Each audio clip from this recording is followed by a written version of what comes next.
여러분 안녕하십니까? 도내에서 소규모 집단 감염이 이어지는 가운데 오늘 오후 6시 기준으로 도내 코로나19 신규 확진자는 모두 27명 발생했습니다.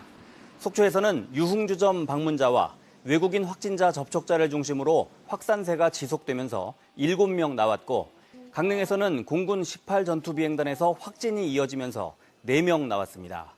또 춘천에서 5명, 원주에서 3명 발생했고, 횡성과 인제 각각 2명, 고성과 삼척, 평창, 양구에서 각각 1명씩 나왔습니다. 이로써 강원도 내 누적 확진자는 6,068명으로 늘었습니다. 도내 코로나19 백신 1차 접종률이 72%까지 늘었습니다. 강원도에 따르면 도내 백신 1차 접종자는 112만 6천여 명으로 전 도민 156만여 명 기준 72.1%로 집계됐습니다. 또 2차까지 접종을 마친 사람은 74만 1천여 명으로 접종 완료율은 47.5%로 늘었습니다. 도내 병상 가동률은 45.4%로 잔여 병상은 409개로 조사돼 아직 여유가 있는 것으로 나타났습니다. 추석 연휴를 맞아 가을철 산행을 즐기시는 분들 많으실 겁니다. 하지만 허가 없이 산에 있는 버섯이나 약초를 채취했다간 형사처벌을 받을 수 있습니다. 김상훈 기자가 단속 현장을 동행했습니다. 인제군 인제읍 고사리, 설악산과 인접한 구규림 지역. 산림청 특별사법경찰이 불법 임산물 채취 단속에 나섰습니다. 단속을 시작하자마자 정차 요구를 무시하고 도주하던 승합차 한 대가 아래에서 대기하던 단속 요원에게 붙잡힙니다. 가방을 열어보니 산에서 갓 딴 송이버섯과 쌀이버섯이 나옵니다. 저는 정년 퇴직하고 이제 뭐 할 것도 없고 그래서 그냥 운동 삼아 나왔어요. 운동 삼아 나왔다가. 운동 삼아 나왔다는 이 남성. 차 안에 있는 상자를 열어보니 수십만 원어치 산양삼이 나옵니다.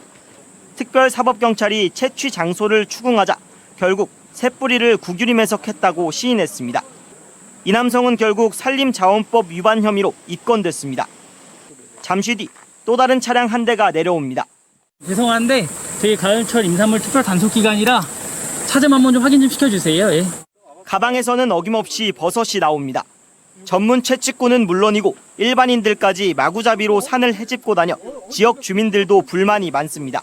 여기 와서 자기가 먹던 거 여기다 다 그냥 고스란히 버리고 하지.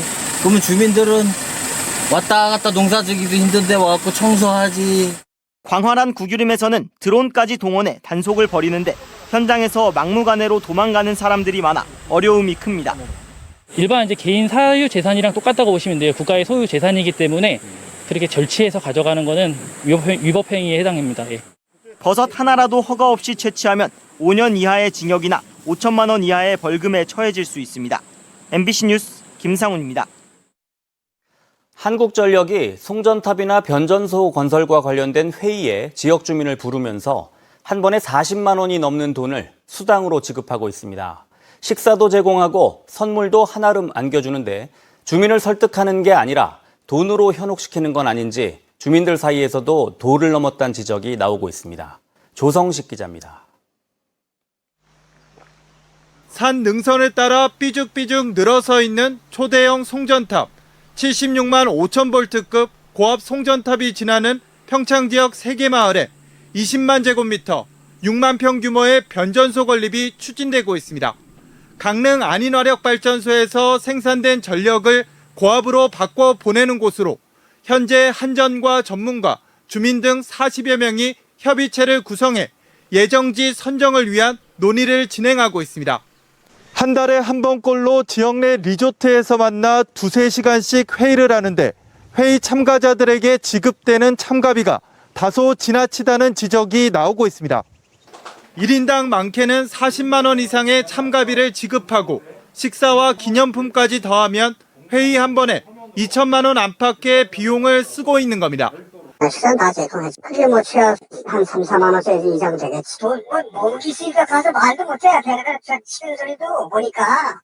이뿐만이 아닙니다. 정기적 회의 외에도 간담회나 타 지역 견학 등이 있을 때마다 비슷한 수준의 참가비를 주고 심지어 주민위원들에게 고가의 선물을 보내기도 합니다. 적지 않은 참가비와 선물까지 주다 보니 회의가 부담이 된다는 주민위원도 있습니다. 갖기에도 불편한 돈이고 마을에다 집어넣어서 마을 사람들하고 같이 어떤 마을 자금을 쓴다는 것도 불편한 부분이고, 그래서 이런 게 뭔가 들어오면 마을이 계속 갈등의 어떤 소지를 제공하는. 이에 한전은 주민들이 시간을 할애하는 만큼 지침에 따라 보상을 하는 것뿐이라는 입장입니다. 저녁 6시부터 10시까지라든지 이런 식으로 해서 매번 회의를 진행하고, 답사 같은 거 할 때는 거의 하루를 완전히 빼야죠. 그런 모든 부분에 이제 하여튼 상응하는 그런 이제 대가를 지불을 해드리는 거죠.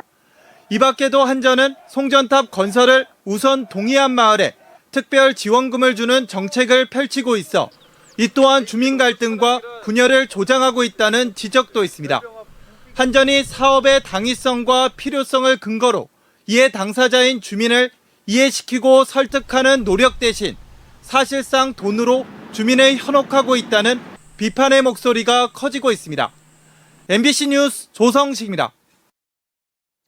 양양과 원주공항에 대한 구체적인 내용은 빠진 채 정부의 제6차 공항개발 종합계획이 확정됐습니다.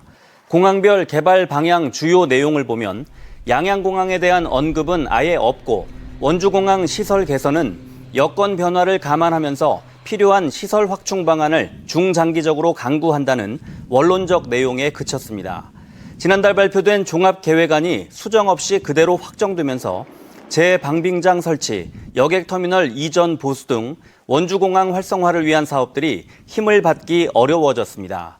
공항개발 종합계획은 공항시설법에 따라 5년 단위로 수립하는 공항 분야의 최상위 법정 계획입니다. 유네스코 세계 지질공원에 등록된 철원 한탄강 주상절리길이 이번 추석 연휴간 임시 개통해 나들이객들을 맞이합니다.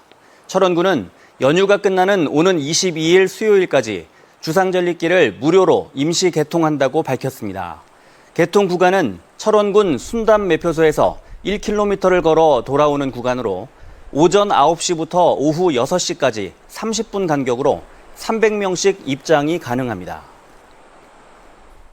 평창 봉평 콧등 작은 미술관에서 오는 26일까지 무의당 장일순 선생과 차강 박기정 선생의 작품전이 무료로 열립니다.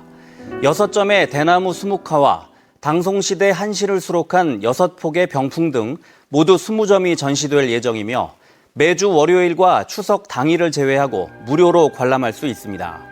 무의당 장일순 선생은 원주를 기반으로 생명사상 운동을 펼친 사회운동가이자 서화가고, 차강 박기정 선생은 무의당 선생의 스승으로 알려져 있습니다.